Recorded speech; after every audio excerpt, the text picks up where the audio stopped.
Oi, pessoal! Vamos falar sobre um assunto que muitas pessoas perguntam e sofrem com ele, que é o puerpério. E aí, dá para ter um puerpério mais tranquilo? Dá para ter um puerpério legal, feliz, animado ou não? É só caos, confusão, correria, ranger de dente, choros? Choros, não. Choros? Será que existe plural? Sei lá. Como que a gente deve lidar com o pós-parto, então, para ter esse período que seja um período de boas lembranças, e não um período de sofrimento, tristeza, abatimento total? Dá para ter um puerpério tranquilo? É isso que eu vou falar para vocês um pouquinho hoje. A primeira coisa que eu quero lembrar é que cada pessoa vai ser diferente, cada indivíduo. Por quê? Porque você tem uma história de vida, você tem a história sobre essa gravidez, você tem um tipo de filho diferente, um temperamento do filho, a experiência com a amamentação, a experiência com o sono, o marido que você tem, o apoio que você recebe de pessoas ao seu redor, você tem um histórico de saúde mental, às vezes você já tem um histórico de uma depressão, por exemplo, que vai ser diferente de uma pessoa que não teve depressão, você tem o fato de você estar morando perto da família, longe da família, o que você leu sobre o assunto, o que você não leu sobre o assunto, então cada pessoa vai ter uma diferença. Como estão os seus hormônios, seu próprio temperamento, enfim, são muitos fatores que vai fazer com que cada experiência seja diferente. E isso é muito importante falar, tanto por causa dos meus puerpérios que eu vou contar para vocês brevemente, como também por causa daquilo que vocês leem na internet sobre isso. Então, primeiro, como que foram os meus puerpérios? Todos foram muito bons, graças a Deus. Todos foram tranquilos. A da segunda filha talvez foi um pouquinho mais difícil, mas foi tipo de leve, e eu vejo que foi mais difícil porque a minha primeira filha estava sofrendo por questão de ciúmes e tal, então eu tinha um trabalho extra aí com a minha filha mais velha e eu tinha menos tempo de descanso. A minha primeira filha, mesmo eu tendo zero conhecimento de tudo, a mãe de primeira viagem, foi muito tranquilo. Eu sofri com a amamentação, não tinha conhecimento, ficava sozinho o dia inteiro, meu marido trabalhava fora, inclusive até de noitão, porque ele ia para a faculdade depois, ficava o dia inteiro sozinha. Não tinha ajuda doméstica, tudo isso, e mesmo assim foi uma bênção. A minha terceira filha, agora em 2022, porque ela nasceu dia 31 de dezembro, então o puerpério foi em 2022, foi super tranquilo, mesmo tendo duas filhas, elas super me ajudaram, a gente ficou em casa todos os dias, porque ainda estava passando a história do Covid, né, então a gente ficou super bem, foi super, super tranquilo, de verdade, mesmo eu tendo já muito mais velha e tudo mais, um monte de coisa para fazer, sem ajudante doméstico também. Mesmo assim, foi uma bênção, graças a Deus. Por que eu tô contando isso? Ah, porque eu quero mostrar que meu puerpério foi o máximo? Não, para você saber que existe sim puerpério tranquilo, que dá para ter puerpério tranquilo. Porque a gente vê muitas coisas sobre puerpérios difíceis, e é claro que também existem os puerpérios difíceis. Primeiro porque a própria mudança hormonal na mulher é algo muito forte fisiologicamente que afeta o psicológico, além da própria mudança natural que a mulher está vivendo. A transformação aí dessa mulher agora para uma mãe, você não tinha um bebê em casa, agora você tem um bebê em casa. Você dormia, agora você não dorme, você está aprendendo a amamentar, é muita coisa. Com certeza isso afeta aquela mulher. Porém, não significa que todas essas afetações, não significa que todos esses fatores precisam trazer caos, desespero, tristeza absurda. É isso que eu quero deixar claro, tá? Existem puerpérios bons. Só que geralmente a gente vê mais os puerpérios ruins, as pessoas contando as partes difíceis e as pessoas se concordando aí, comentando sobre as suas experiências difíceis, alimentando ainda mais essa situação difícil. Não porque elas são ruins, não porque elas são mentirosas, não porque elas querem exaltar a tristeza. Não, é simplesmente porque quando você encontra alguém que passou por uma situação difícil como você se sente à vontade para desabafar. O desabafar é bom, falar é terapêutico, né? Por isso que a terapia é tão bom. Falar é terapêutico, e as pessoas falam então, e você ouve muito mais as situações ruins, que é quando a pessoa precisa desse falar terapêutico. Quando a pessoa tá bem, dificilmente ela vai contar os detalhes do puerpério dela. Mas eu quero dar então algumas dicas de como ter um puerpério mais tranquilo. O primeiro é, entenda sobre o puerpério, mas não sofra por antecipação. Como assim? Como eu falei, existem puerpérios bons e existem puerpérios difíceis, saiba o que significa cada um deles, mas não fique sofrendo, tipo, ai, meu puerpério vai ser super difícil, vai ser super horrível. Não, não precisa ser, tá? Não precisa, não é uma determinação. Não existe determinismo no puerpério, ok? Por exemplo, com a minha primeira filha, eu não tinha lido nada. Então essa falta de conhecimento, por um lado, foi ruim, porque algumas daquelas emoções que eu sentia, eu não compreendia muito bem, então eu me sentia uma mãe ruim, porque às vezes eu só queria dormir, eu não queria amamentar, eu queria dormir, sabe aquela coisa, tipo aquela crise natural do ser humano, e por não saber que todo mundo se sentia assim, às vezes eu me sentia um pouco mal, então por esse lado foi ruim. Porém, por outro lado, foi muito bom. Porque eu não ficava focando nas coisas difíceis. Como assim eu não ficava focando nas coisas difíceis? Eu não estava predisposta a viver o sofrimento. E eu vou explicar um pouquinho para vocês por que eu acho isso. Eu acho que se a gente só ficar lendo coisas negativas do puerpério, quando uma coisa ruim aparece, como por exemplo o sentimento não quero amamentar, eu quero dormir, ou simplesmente, nossa, eu estou muito triste nesse momento, eu estou tão cansada que eu só consigo sentir uma tristeza, não consigo levantar com alegria. E você fala assim, não, mas todo mundo sente assim. Todo mundo fica triste, todo mundo fica cansado, o puerpério é isso mesmo, o puerpério é um mar de tristeza e cansaço. E você começa a se retroalimentar daquilo, sabe? Você começa a nutrir esse sentimento, fica mais difícil você sair dele. Agora, se você fala assim, não, peraí, tá difícil mesmo, muita gente sofre por isso, mas eu já vi também que tem pessoas que são felizes no puerpério. E eu não sou refém desse meu sentimento. O que eu posso fazer aí para melhorar essa situação? Tentar controlar as emoções, sabe, gente? Eu sou cristã, vocês já sabem, e no cristianismo a gente não acredita que a gente é refém das nossas emoções. A gente acredita que as emoções são muito importantes e válidas, mas que a gente tenta submeter essas emoções àquilo que a gente entende ser mais importante, verdadeiro e a nossa própria fé. Não estou dizendo, já vou entrar muito claro nisso, que não existe depressão, que não existe baby blues. Existe. Existe uma depressão que você não tem absolutamente nada o que fazer a não ser procurar um médico, tomar remédio. Existe depressão pós-parto, tá? Eu só quero deixar claro isso. Mas a depressão pós-parto não é a maioria das puérperas. A depressão pós-parto não atinge a maioria das mulheres que tiveram filhos. Ela é real e se você acha que você está perdendo o controle, você procure o seu médico, pelo amor de Deus. No menor sinal que você pensa que suas emoções elas viraram um turbilhão tão grande que você tem zero controle sobre elas, busque o seu médico. E mesmo que não seja desse nível, mas converse sobre as suas emoções com o seu obstetra, com o pediatra. Eu acho legal que aqui nos Estados Unidos, o pessoal até no pediatra ele pergunta sobre as suas emoções, nas primeiras consultas pós-nascimento do bebê. Eu achei muito interessante isso. Mas converse com as pessoas e, claro, não tema buscar ajuda. Eu estou falando aqui sobre uma situação um pouco menos dramática, em que a gente consegue ter um pouco mais de controle das nossas emoções, entende? E eu vou dar outras dicas para que isso seja importante. Como que a gente faz, então? É claro que eu entendo que os hormônios não são controláveis. Os hormônios estão causa e pra gente é difícil lidar com isso.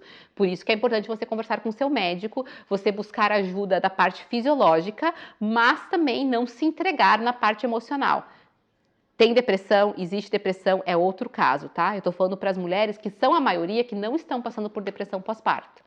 E como então a gente pode melhorar a nossa relação com esses sintomas que a gente sente com essas emoções? A primeira é não rejeite ajuda e peça se você precisar. Às vezes tem pessoas que querem oferecer ajuda, mas tem puérperas que elas falam assim, principalmente mães de primeira viagem, não, eu preciso dar conta e não aceita a ajuda que vem, sabe? Então nós podemos aceitar ajuda, gente. Vai te dar um alívio, porque quando o nosso físico está mais descansado, a gente consegue ter mais controle emocional. Faz diferença sim. Então aceite ajuda e peça se você precisar. Não tenha o orgulho, o medo, a vergonha de pedir ajuda.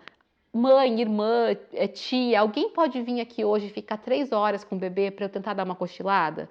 Alguém pode vir aqui fazer tal coisa por mim hoje? O próprio marido, gente, esse é um outro ponto. O seu marido não lê a sua mente. Seja clara com o seu marido, porque ele não lê a sua mente, ele não está vivendo com os mesmos hormônios que você. Ele não é seu inimigo, por mais que os hormônios tentem fazê-lo parecer seu inimigo, ele não é. Ele quer participar, ele quer estar junto, só que ele precisa de clareza. A gente fica assim, não, meu marido que seja proativo, eu não quero ter que pedir. Gente, ele não lê a tua mente e ele não vê as coisas como você vê, as necessidades como você está vendo. Então, peça ajuda também ao seu marido. Explique para ele o que você precisa, seja clara, sabe? Olha, eu preciso que de madrugada, quando eu levantar para amamentar, eu quero te chamar para que assim que eu terminar de amamentar, você faça o bebê arrotar e coloque ele para dormir.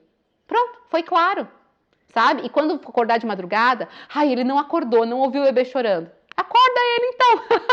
Entende? Seja clara com aquilo que você precisa do seu marido. Gente, o segredo da paz é a clareza de comunicação. O seu marido não é o seu inimigo, por mais que os hormônios tentem fazer parecer, ok? Outra coisa, cerque-se de amigos de verdade durante o puerpério. Talvez você não tenha muitos, mas tenha alguns. Procure encontrar aquelas amigas que são amigas de verdade. E o que são amigos de verdade? Amigos que você não precisa limpar a casa impecavelmente para receber. Amigos que você pode pedir para vir na sua casa e que você pode pedir para ir embora também. Tipo, ai, gente, agora eu vou dormir, tá? Beijo para vocês, tchau, amo vocês. Eu lembro que eu tinha amigos que eu fazia isso, não só no puerpério, inclusive depois do puerpério. Então, esses amigos são pessoas que você pode contar. Pessoas que você se sente à vontade, por exemplo, de deixar o bebê enquanto você vai tomar banho. É esse tipo de pessoa que você tem que ter ao seu redor. Isso é muito importante, tentar cultivar essas amizades e tê-las perto de você nesse momento. Para um puerpério mais tranquilo, saia de casa. Peça para o seu médico, então, autorização, veja se você pode, coloque o seu bebê no carrinho e saia na rua ao ar livre. Um bebezinho pequeno não pode estar em contato com pessoas, mas ao ar livre, na rua, coloca uma cobertinha em cima. Eu lembro que eu tinha um carrinho muito bom, que ele era o carrinho assim, o bebê conforto encaixava em cima e fechava assim, virava um casulo. Coloca o bebê no casulo e saia. Você precisa pegar sol, você precisa respirar o ar fresco. A gente tem preguiça de sair da cama, às vezes de manhã, no puerpério. Saia da cama, troque a roupa, tire o pijama, lave o seu rosto. Se você gosta de maquiagem, eu não sou muito fã, mas se você coloque uma maquiagem na cara, faça alguma coisa para que você saia daquele lugar, daquela inércia, sabe? E quando você sai na rua, você respira o ar fresco, você tem contato com a natureza, o sol quente na sua pele, vitamina D. A gente precisa estar lá fora. Isso é muito importante. Você sabe que quando a minha primeira filha nasceu, eu ia almoçar todos os domingos na casa da minha mãe. Eu deixava ela com a minha mãe depois do almoço, né? Eu dava mamar para ela, dava para minha mãe e eu ia no mercado que tinha do outro lado da rua e ficava andando no mercado. Eu só queria espairecer a cabeça, sabe? Também é uma sugestão. Era meia horinha, mas era uma meia horinha restauradora.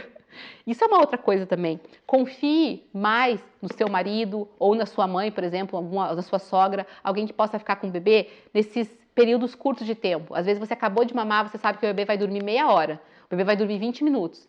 Você consegue sair sem o bebê e dar uma volta na quadra, caminhar? Você consegue ir ali no mercado sozinha, comprar um pão, ir na farmácia comprar alguma coisa que você precisa sozinha, sabe? Para você liberar a sua mente daquela preocupação excessiva de estar com o bebê. A puérpera tem o costume de ficar dentro de casa, fechada, de pijama, sem querer sair, porque realmente a gente está cansado. Mas eu vejo muito isso, que a gente tem um ciclo, quanto mais cansado a gente está, mais a gente quer ficar sem fazer nada, dormir e tal, e parece que mais cansado a gente fica.